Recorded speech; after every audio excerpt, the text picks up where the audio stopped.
नमस्कार दोस्तों, स्वागत है आपका आज के मुख्य समाचार में, जिसमें सबसे पहली और बड़ी खबर में आपको बताएंगे कि नीतीश के सामने गुस्से से लाल जेडीयू के हारे प्रत्याशी बोले, लोजपा की क्या हैसियत, भाजपा ने हमें हरवाया। दूसरी बड़ी खबर में जिक्र होगा कि राहुल गांधी का देश की खस्ताहाल जीडीपी पर तंज, कहा मोदी सरकार का ऐतिहासिक विकास, जीडीपी -7.7%। और तीसरी बड़ी खबर में जिक्र होगा कि पंजाब में चल रही दिल्ली में 26 जनवरी की किसान परेड की तैयारी, बन रही है स्वयं सेवकों की फौज। दोस्तों, हर एक खबर की गहराई में आपको ले जाएंगे, लेकिन उससे पहले अगर आप भी देश के किसानों के साथ खड़े हैं तो आप अभी इस वीडियो को लाइक कीजिए और इस लाल बटन को दबा के इस चैनल को फ्री में सब्सक्राइब करके घंटी बजाकर कमेंट पे लिखिए जय हिंद।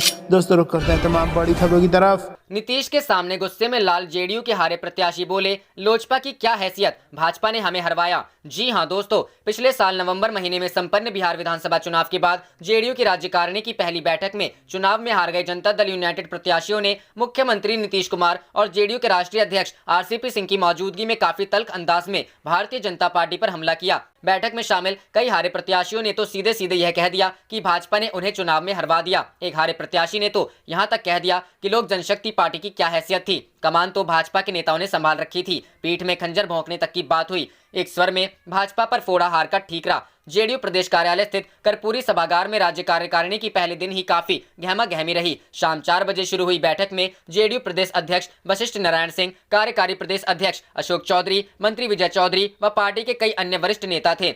तय कार्यक्रम के अनुसार पहले जेडीयू के उन नेताओं को बोलने के लिए कहा गया जो विधानसभा चुनाव में हार गए। इस क्रम में चंद्रिका राय, बोगो सिंह, जयकुमार सिंह, लल्लन पासवान, अरुण मांझी व आसमां परवीन ने अपनी बात रखी। विधानसभा चुनाव में हारे सभी प्रत्याशियों ने एक स्वर में भाजपा पर अपनी हार का ठीकरा फोड़ा। लोजपा प्रत्याशियों को आई वोट की वजह से हारे प्रत्याशियों ने कहा कि यह कहना खुद को धोखा देने जैसा है कि हम लोजपा से हार गए। हार तो हमें भाजपा के षड्यंत्र से मिली। हारे प्रत्याशी जब पूरे रॉ में अपनी बात कर रहे थे तो उस समय मुख्यमंत्री नीतीश कुमार समेत जेडीयू के सभी दिग्गज चुप बैठे थे, किसी ने कोई टिप्पणी नहीं की। पूरे इम्तिनान से सभी की बातें सुनी गई।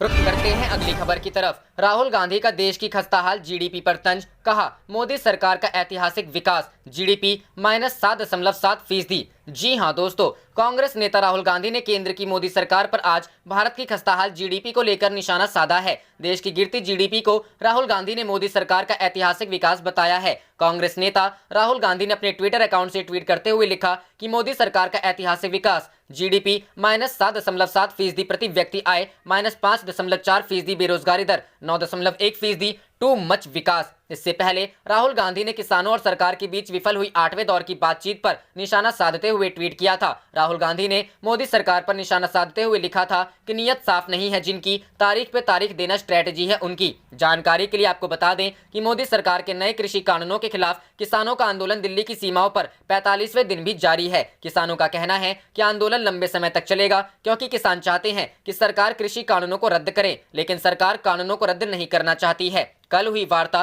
पूरी तरह विफल रही। भारतीय किसान यूनियन के राष्ट्रीय प्रवक्ता राकेश टिकैत ने कहा है कि कल की वार्ता पूरी तरह से विफल रही। सरकार और किसान दोनों के बीच कोई सहमति नहीं बनी। अब 15 जनवरी को फिर से बैठक होनी है। यह आंदोलन लंबा चलेगा, क्योंकि सरकार कानून वापस लेने को तैयार नहीं और किसान घर वापसी के लिए तैयार नहीं।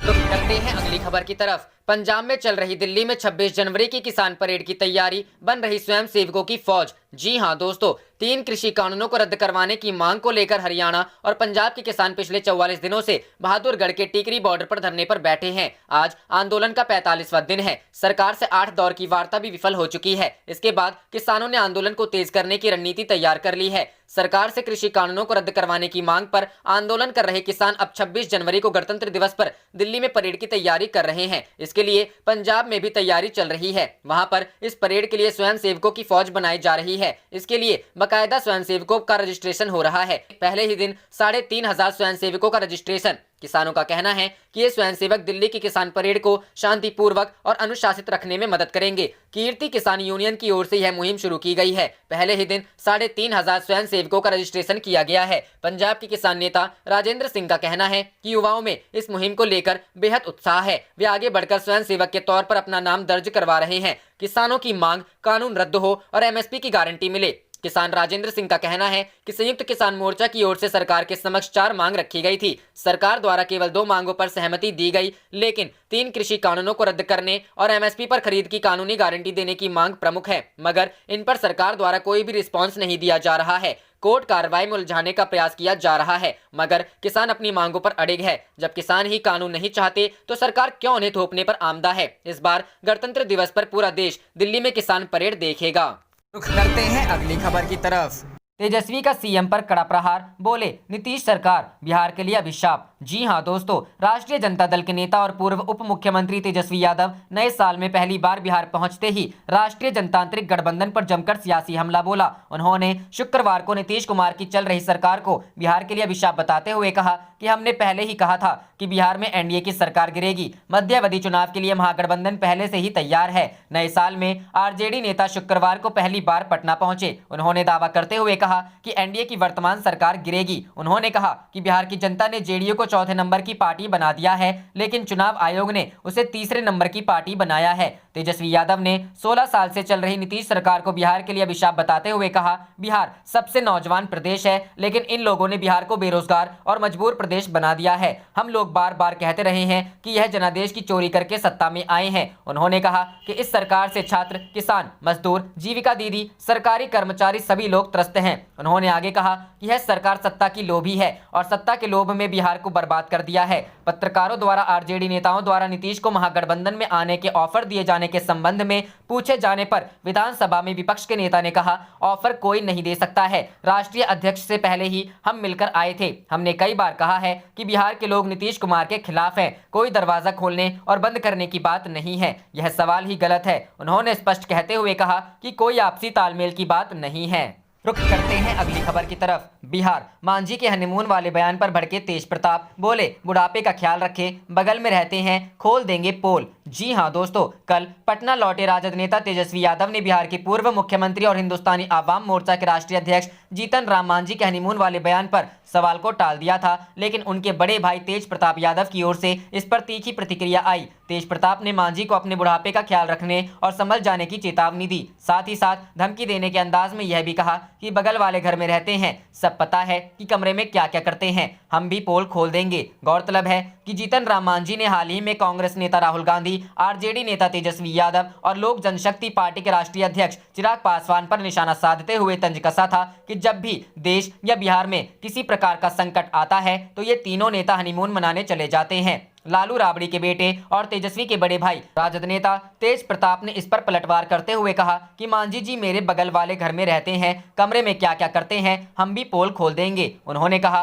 कि मांझी जी को अपने बुढ़ापे का ख्याल रखना चाहिए। उनके बेटे का महिला पुलिसकर्मी के साथ लफड़ा हो गया था। यदि मांझी जी बाहर जाएंगे तो हनीमून मनाने जाएंगे। 2 दिन पहले ये कहा था मांझी ने। पूर्व मुख्यमंत्री जीतन राम मांझी ने 2 दिन पहले यह विवादित बयान दिया था। उन्होंने कांग्रेस नेता राहुल गांधी, आरजेडी नेता तेजस्वी यादव और लोक जनशक्ति पार्टी के राष्ट्रीय अध्यक्ष चिराग पासवान पर तंज कसते हुए कहा था कि जब भी देश या बिहार में किसी प्रकार का संकट आता है तो ये तीनों नेता हनीमून मनाने चले जाते हैं। यह बात उन्होंने एक प्रेस कॉन्फ्रेंस में कही। कॉन्फ्रेंस में उनसे राजद नेता तेजस्वी यादव के प्रदेश से गायब रहने को लेकर सवाल पूछा गया था। इस पर उन्होंने कहा कि 2019 लोकसभा चुनाव में हार के बाद तेजस्वी यादव तकरीबन 1 महीने तक बिहार से गायब रहे थे। बिहार में जब भी कोई गंभीर समस्या आती है, चाहे वह बाढ़ हो, चमकी बुखार हो या फिर किसान आंदोलन का मुद्दा हो, तेजस्वी हमेशा ऐसे मौकों पर बिहार से गायब रहते हैं। तेजस्वी यादव दिल्ली में जाकर क्यों बैठ जाते हैं? नेता विरोधी दल के नाते तेजस्वी यादव दिल्ली में भी काम करें, लेकिन उन्हें पटना में भी रहना चाहिए। बिहार को नहीं छोड़ना चाहिए। तेजस्वी बिहार को छोड़ रहे हैं। मांझी ने राहुल गांधी, तेजस्वी यादव और चिराग पासवान के युवराज बताया और कहा कि तीनों समय आने पर हनीमून मनाने चले जाते हैं। रुख करते हैं अगली खबर की तरफ। सीएम नीतीश से कोई समझौता नहीं, हम मध्य विधि चुनाव को तैयार, तेजस्वी यादव। जी हां दोस्तों, तेजस्वी यादव ने पटना लौटते ही बिहार में नीतीश कुमार के साथ राजनीतिक समझौते की संभावनाओं पर विराम लगा दिया है। बिहार वापस आते ही नेता प्रतिपक्ष तेजस्वी यादव ने नीतीश कुमार को निशाने पर ले लिया। उन्होंने कहा कि दोबारा उनके साथ जाने का सवाल ही नहीं उठता। ये सरकार ज्यादा दिन की मेहमान नहीं है, हम मध्यावधि चुनाव के लिए तैयार हैं। पिछले कुछ दिनों से बिहार की राजनीति में यह चर्चाएं आमतौर पर सुनी जा रही थी कि नीतीश कुमार भाजपा से अंदर ही अंदर नाराज चल रहे हैं और इसी नाराजगी की वजह से राजद और जेडीयू के एक बार फिर मिलने की संभावनाएं प्रबल हो रही हैं। लेकिन तेजस्वी यादव ने शुक्रवार को बयान देकर नीतीश से कोई समझौता नहीं करने की अपनी नीयत साफ कर दी है। तेजस्वी ने कहा कि एनडीए सरकार पर हमलावर होते हुए कहा कि पिछले 16 सालों के भीतर बिहार का बड़ा नुकसान हुआ है। यह सरकार राज्य के लिए अभिशाप है। इसने नौजवानों को बेरोजगार बना दिया है। तेजस्वी ने जेडीयू बीजेपी पर जनादेश की चोरी कर सत्ता में आने का आरोप लगाया। उन्होंने कहा कि भाजपा को अभी तो कुछ फैसले कराने हैं, इसलिए उनके बीच रस्साकसी चल रही है। ये सत्ता के लोभी लोग हैं। सत्ता के लोभ में इन्होंने बिहार को बर्बाद कर दिया। पत्रकारों के सवाल पर राजद नेता तेजस्वी यादव ने कहा कि उनकी पार्टी की ओर से नीतीश कुमार को कोई ऑफर नहीं दिया गया है। इस तरह का सवाल करना ही गलत है। बिहार का जनादेश नीतीश कुमार के खिलाफ है। उनकी कोई नीति नहीं है, विचारधारा नहीं है, वह गरीब के लिए नहीं है, मजदूर के लिए नहीं है। सवाल ही नहीं उठता कि उनसे तालमेल की कोई बात हो। जाने से पहले आप इस वीडियो को लाइक कीजिए और इस लाल बटन को दबा के इस चैनल को फ्री में सब्सक्राइब करके घंटी बजा लीजिए। आप देख रहे थे आपका अपना चैनल धड़ाधड़ न्यूज। जय हिंद, जय भारत।